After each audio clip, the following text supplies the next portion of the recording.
ವೀಕ್ಷಕರೇ, ಎಲ್ಲರಿಗೂ ನಮಸ್ತೆ. ಹಾಗೆ ಟ್ಯಾರೋ ಲೈಫ್ ಚಾನೆಲ್ಗೆ ನಿಮ್ಮೆಲ್ಲರಿಗೂ ಆತ್ಮೀಯವಾದ ಸ್ವಾಗತ. ನಾನು ರಮ್ಯಾ.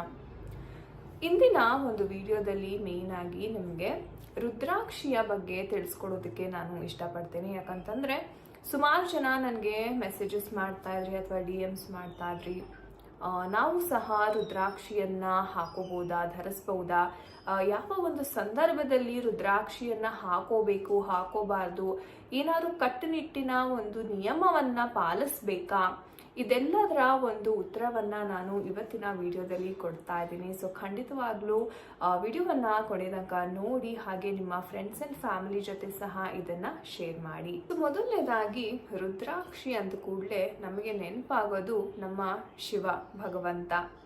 ಸೊ ರುದ್ರಾಕ್ಷಿ ಬಂದು ಶಿವನ ಒಂದು ಅಂಶ ಅಂತಾನೆ ಹೇಳ್ತೀವಿ. ಅಂಡ್ ರುದ್ರಾಕ್ಷಿಯಲ್ಲಿ ಸಾಕಷ್ಟು ಒಂದು ಪಾಸಿಟಿವ್ ಎನರ್ಜಿ ಅಂತಕ್ಕಂಥದ್ದು ಇರುತ್ತೆ. ಮೊದಲನೇದಾಗಿ ಇದರ ಸ್ಪಿರಿಚುವಲ್ ಪರ್ಪಸ್ನ ನೋಡೋದಾದರೆ, ಅಂದರೆ ನಮ್ಮ ಒಂದು ಆಧ್ಯಾತ್ಮಿಕವಾದ ಒಂದು ಜರ್ನಿಯನ್ನು ನಾವು ಏನು ನಡೆಸ್ತಾ ಇರ್ತೀವಿ, ಅಥವಾ ಯಾರಾದರೂ ಆಧ್ಯಾತ್ಮಕ್ಕೆ ಹೋಗಬೇಕು ಅಂತ ತುಂಬಾ ಆಸೆ ಇರುತ್ತೆ, ಅವ್ರಿಗೆ ಫೋಕಸ್ ಮಾಡಲಿಕ್ಕೆ ಆಗ್ತಾ ಇರಲ್ಲ. ಸೊ ಅಂಥವ್ರು ಖಂಡಿತವಾಗ್ಲೂ ರುದ್ರಾಕ್ಷಿಯನ್ನು ಧರಿಸ್ಬೋದಾಗಿದೆ. ಸೊ ಇದು ಬಂದ್ಬಿಟ್ಟು ನಿಮ್ಮ ಕಾನ್ಸಂಟ್ರೇಷನ್, ನಿಮ್ಮ ಫೋಕಸ್ ಅಂತಕ್ಕಂಥದ್ದನ್ನ ತುಂಬಾ ಇಂಪ್ರೂವ್ ಮಾಡುತ್ತೆ ಅಂತ ಹೇಳ್ಬೋದು. ಇದರಲ್ಲಿ ಇರ್ತಕ್ಕಂಥ ಒಂದು ಪಾಸಿಟಿವ್ ಎನರ್ಜಿ ಏನಿದೆ, ನಿಮ್ಮ ಆರವನ್ನು ಕಂಪ್ಲೀಟಾಗಿ ಪ್ರೊಟೆಕ್ಟ್ ಮಾಡುತ್ತೆ. ಯಾವುದೇ ಒಂದು ನೆಗೆಟಿವ್ ಶಕ್ತಿ, ನಕಾರಾತ್ಮಕ ಶಕ್ತಿ ನಿಮ್ಮ ಹತ್ರ ಸುಳಿಯೋದಿಲ್ಲ. ಆ್ಯಂಡ್ ಯಾರೆಲ್ಲ ಸ್ಟೂಡೆಂಟ್ಸ್ ಇದ್ದಾರೆ, ಎಜುಕೇಷನ್ ಮಾಡ್ತಾ ಇದ್ದಾರೆ, ಅವರ ಪೇರೆಂಟ್ಸ್ ಸಾಕಷ್ಟು ಜನ ನನಗೆ ಕೇಳ್ತಾ ಇರ್ತಾರೆ, ನನ್ನ ಮಗು ಚೆನ್ನಾಗಿ ಓದ್ತಾ ಇಲ್ಲ, ಅವ್ರಿಗೆ ಫೋಕಸ್ ಮಾಡಲಿಕ್ಕೆ ಆಗ್ತಾ ಇಲ್ಲ, ಏನಾದರೂ ಪರಿಹಾರ ತಿಳಿಸಿ ಅಂತ. ಖಂಡಿತವಾಗ್ಲೂ ಮಕ್ಕಳಿಗೆ ರುದ್ರಾಕ್ಷಿಯನ್ನು ಹಾಕೋದ್ರಿಂದ ಅವರಲ್ಲಿ ಇರ್ತಕ್ಕಂಥ ಒಂದು ಯಾವುದೇ ಒಂದು ವಿಚಾರ ಇರ್ಬೋದು, ಫೋಕಸ್ ಆಗಿರ್ಬೋದು, ಅಥವಾ ಅವ್ರಿಗೆ ಪಾಠಗಳು ಸರಿಯಾಗಿ ಅರ್ಥ ಆಗ್ತಾ ಇಲ್ಲ, ನನಗೆ ಫೋಕಸ್ ಮಾಡೋಕ್ಕಾಗ್ತಿಲ್ಲ ಅಂತ ಏನಾದರೂ ಕಂಪ್ಲೇಂಟ್ಸ್ ಇದ್ದರೆ, ಖಂಡಿತವಾಗ್ಲೂ ನೀವು ರುದ್ರಾಕ್ಷಿಯನ್ನು ನಿಮ್ಮ ಮಗುವಿಗೆ ಧರಿಸೋದ್ರಿಂದ ಅವರ ಸುತ್ತಮುತ್ತ ಒಂದು ಪಾಸಿಟಿವ್ ಆರಾ ಅಂತಕ್ಕಂಥದ್ದು ಕ್ರಿಯೇಟ್ ಆಗಿರುತ್ತೆ. ಆ್ಯಂಡ್ ಅವರು ಆದಷ್ಟು ಸ್ಟಡೀಸ್ ಮೇಲೆ ಫೋಕಸನ್ನು ಮಾಡಲಿಕ್ಕೆ ಇದು ತುಂಬಾ ಹೆಲ್ಪ್ ಆಗುತ್ತೆ. ಸೊ ಇದು ಒಂದು ರುದ್ರಾಕ್ಷಿಯ ಒಂದು ಶಕ್ತಿ ಅಂತಲೇ ಹೇಳ್ಬೋದು. ಹಾಗೆ ರುದ್ರಾಕ್ಷಿಯಲ್ಲಿ ನಮಗೆ ಸಾಕಷ್ಟು ಹೆಲ್ತ್ ಬೆನಿಫಿಟ್ಸನ್ನು ಸಹ ನಾವು ನೋಡ್ಬೋದು. ಈಗ ಎಷ್ಟೋ ಜನಕ್ಕೆ ನಾವು ಹೇಳ್ತೀವಿ, ನಮ್ಮ ಹಿರಿಯರಿಗೆ ಎಸ್ಪೆಷಲಿ ಅವ್ರಿಗೆ ತುಂಬ ಒಂದು ರೀತಿ ಬ್ಲಡ್ ಪ್ರೆಷರ್ ಅಂತಕ್ಕಂಥದ್ದು ಇರುತ್ತೆ, ಆಂಗ್ಸೈಟಿ, ಕೆಲವ್ರಿಗೆ ನಿದ್ದೆ ಬರ್ತಾ ಇರಲ್ಲ, ರಾತ್ರಿ ಇಡೀ ಎದ್ದಿರ್ತಾರೆ, ಇನ್ಸೋಮಿಯಾ ಇಶ್ಯೂಸ್ ಅಂತಕ್ಕಂಥದ್ದು ಇರ್ಬೋದು. ಆ್ಯಂಡ್ ಕೆಲವ್ರಿಗೆ ತುಂಬ ಕೆಟ್ಟ ಕನಸುಗಳು ಬೀಳ್ತಾ ಇರುತ್ತೆ guys. So this is main issues ಅಂತಾನೆ ಹೇಳ್ಬೋದು. ಸಾಕಷ್ಟು ಜನ IT ವರ್ಕರ್ಸ್ ಆಗಿರ್ಬೋದು, ಅಥವಾ ಎಲ್ಲೋ ಒಂದು ಕಡೆ ಹೋಗಿ ಬರ್ತಾರೆ, ಒಂದು ನೈಟ್ ಅವ್ರಿಗೆ ಮಲಗೋದಕ್ಕಾಗೋದಿಲ್ಲ, ತುಂಬ ಕೆಟ್ಟ ಕನಸು ಬೀಳ್ತಾ ಇರುತ್ತೆ, ಸಡನ್ನಾಗಿ ಎಚ್ಚರ ಅಂತಕ್ಕಂಥದ್ದು ಆಗ್ತಾ ಇರುತ್ತೆ. ಸೊ ಈ ಥರ ಪ್ರಾಬ್ಲಮ್ಸ್ ಇರುವವರು ಖಂಡಿತವಾಗಿಯೂ ರುದ್ರಾಕ್ಷಿಯನ್ನು ಧರಿಸ್ಬೋದು. ಅಥವಾ ನೀವು ಮಲಗೋವಾಗ ರುದ್ರಾಕ್ಷಿಯನ್ನು ನಿಮ್ಮ ಒಂದು ಮಂಚದ ಪಕ್ಕದಲ್ಲಿ ಇಟ್ಕೊಂಡು ನೀವು ಮಲಗಬಹುದಾಗಿದೆ. ಸೊ ನಿಮಗೆ ರಾತ್ರಿ ಇಡೀ ಒಂದು ಒಳ್ಳೆಯ ಒಂದು ನಿದ್ದೆಯನ್ನು ಅದು ತಂದುಕೊಡುತ್ತೆ, because of the positive aura of the Rudrakshi.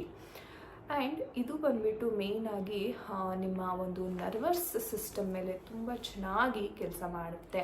So ಯಾರೆಲ್ಲ ರುದ್ರಾಕ್ಷಿ ಮಾಲೆಯನ್ನು ಧರಿಸ್ತೀರಾ ಅವ್ರಿಗೆ ಗೊತ್ತಾಗುತ್ತೆ. ಸಿ ಅವರ ಒಂದು ಸುತ್ತಮುತ್ತ ತುಂಬ ಒಂದು ಪಾಸಿಟಿವ್ ಎನರ್ಜಿ, ಅವರ ಥಿಂಕಿಂಗ್ ಅಷ್ಟೇ.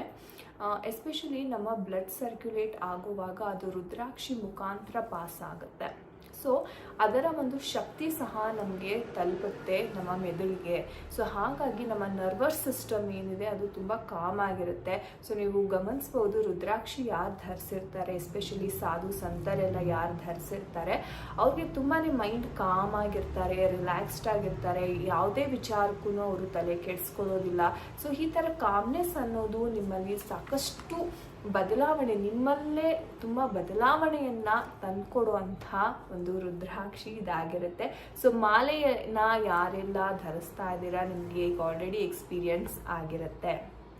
ಆ್ಯಂಡ್ ನೆಕ್ಸ್ಟ್ ನೋಡೋದಾದರೆ ಅಸ್ಟ್ರಾಲಜಿ, ಅಂದರೆ ಒಂದು Vedic astrology and manifestation benefits ಸಹ ನಮಗೆ ರುದ್ರಾಕ್ಷಿಯಲ್ಲಿ ಸಿಗುತ್ತೆ ಅಂತಲೇ ಹೇಳ್ಬೋದು. ಯಾವ ಥರ ಅನ್ನೋದಾದರೆ, ಕೆಲವೊಂದು ರುದ್ರಾಕ್ಷಿಗಳನ್ನು ಧರಿಸೋದ್ರಿಂದ ನಿಮ್ಮ ಒಂದು ಜಾತಕದಲ್ಲಿ ಯಾವುದೇ ಒಂದು ಗ್ರಹ ದೋಷಗಳಿದ್ರೂ ಅದು ನಿವಾರಣೆ ಆಗುತ್ತೆ ಅಂತಲೇ ಹೇಳ್ಬಹುದು. And at the same time ಯಾರೆಲ್ಲ ಮ್ಯಾನಿಫೆಸ್ಟೇಷನ್ ಮಾಡ್ತಿರ್ತೀರ, ಈಗ ಎಷ್ಟೋ ಜನ ಹೇಳ್ತೀರಾ ಮ್ಯಾನಿಫೆಸ್ಟೇಷನ್ ನನಗೆ ವರ್ಕ್ ಆಗ್ತಾ ಇಲ್ಲ, ಅಥವಾ ನಾನು ಏನೇ ಒಂದು ಪಾಸಿಟಿವ್ ಆಗಿ ಥಿಂಕ್ ಮಾಡಿದ್ರು ಅದು ಜಸ್ಟ್ ನಾನು ಥಿಂಕ್ ಮಾಡ್ತೀನಿ ಅಷ್ಟೇ, ಬಟ್ ಅದನ್ನ ಏನೂ ನನಗೆ ಲಾಭ ಅಂತಕ್ಕಂಥದ್ದು ಆಗ್ತಿಲ್ಲ. ಈ ಥರ ಸಾಕಷ್ಟು ಕಂಪ್ಲೇಂಟ್ಸನ್ನು ನಾವು ಪ್ರತಿನಿತ್ಯ ನೋಡ್ತಾ ಇರ್ತೀವಿ.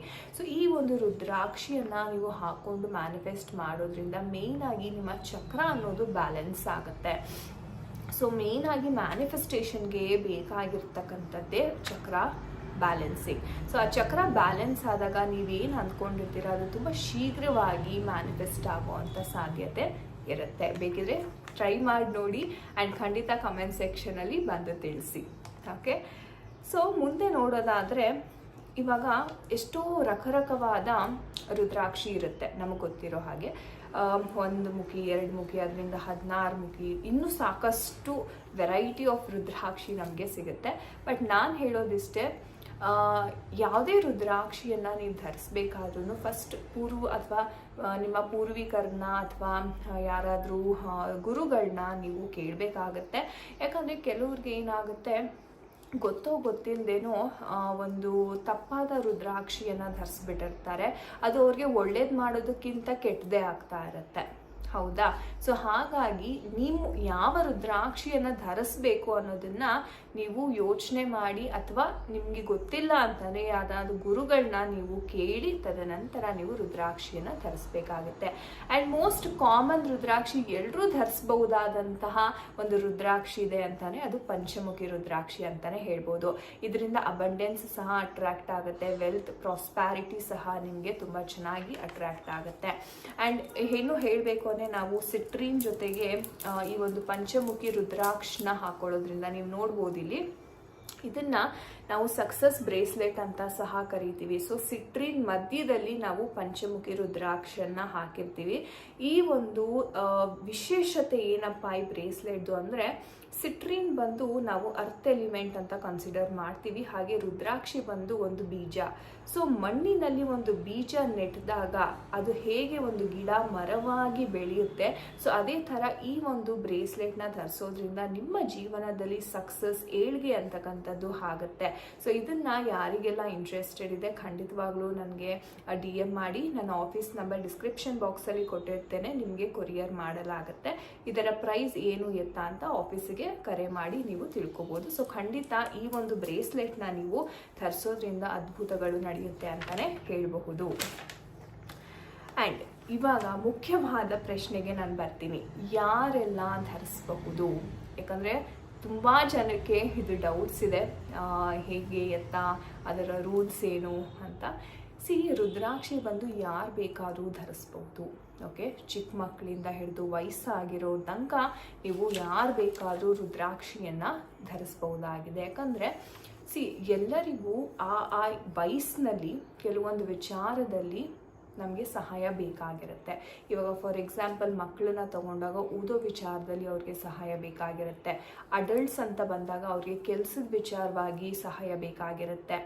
ಆ್ಯಂಡ್ ಓಲ್ಡ್ ಏಜ್ ವಯಸ್ಸಾದಂಥವ್ರನ್ನ ನೋಡಿದ್ರೆ ಅವ್ರಿಗೆ ಮನಸ್ಸನ್ನು ಶಾಂತಿಯಾಗಿ ಇಟ್ಕೊಳ್ಳೋಕ್ಕೆ ಅಥವಾ ಅಧ್ಯಾತ್ಮದ ಕಡೆ ಯಾರೆಲ್ಲ ಹೋಗ್ತಾ ಇದ್ದಾರೆ ಅವ್ರಿಗೆ ಇದು ತುಂಬ ತುಂಬ ಬೆನಿಫಿಷಿಯಲ್ ಅಂತಲೇ ಹೇಳಬಹುದು.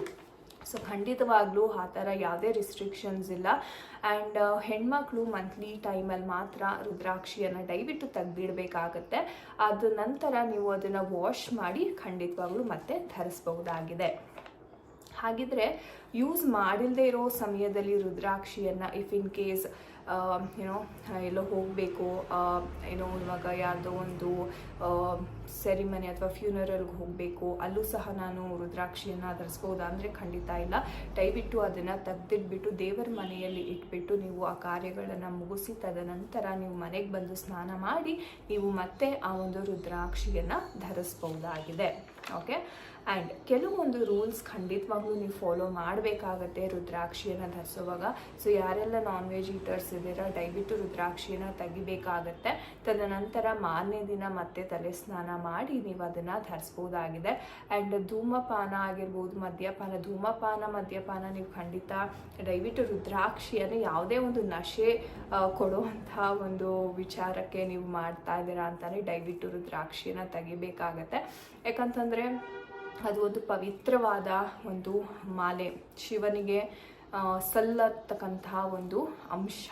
ಸೊ ಹಾಗಾಗಿ ಅದಕ್ಕೆ ಎಷ್ಟು ನಾವು ಗೌರವದಿಂದ ನಾವು ನಡೆಸ್ಕೋತೀವಿ ಅದರಷ್ಟೇ ಬೆನಿಫಿಟ್ಸ್ ನಮಗೆ ಸಿಗ್ತಾ ಹೋಗುತ್ತೆ ಅಂತಲೇ ಹೇಳ್ಬೋದು. ಓಕೆ, ಸೊ ಐ ಹೋಪ್ ನಾನು ನಿಮ್ಮ ಸಾಕಷ್ಟು ಡೌಟ್ಸನ್ನು ನಾನು ಈ ಒಂದು ವಿಡಿಯೋ ಮುಖಾಂತರ ಕ್ಲಿಯರ್ ಮಾಡೋಕ್ಕೆ ಪ್ರಯತ್ನವನ್ನು ಪಟ್ಟಿದ್ದೀನಿ. ನಿಮಗೆ ಏನಾದರೂ ಡೌಟ್ಸ್ ಇದ್ದರೆ ಖಂಡಿತವಾಗ್ಲೂ ಕಮೆಂಟ್ ಸೆಕ್ಷನಲ್ಲಿ ತಿಳಿಸ್ಬೋದು. ಖಂಡಿತವಾಗ್ಲೂ ನಾನು ರಿಪ್ಲೈ ಮಾಡ್ತೀನಿ. ಮತ್ತೊಮ್ಮೆ ಸಿಗೋಣ ಮುಂದಿನ ಒಂದು ವಿಡಿಯೋದಲ್ಲಿ ಇನ್ನಷ್ಟು ಮಾಹಿತಿಯೊಂದಿಗೆ. ಅಲ್ಲಿ ತನಕ ಎಲ್ಲರಿಗೂ ನಮಸ್ತೆ. ಹರೇ ಕೃಷ್ಣ.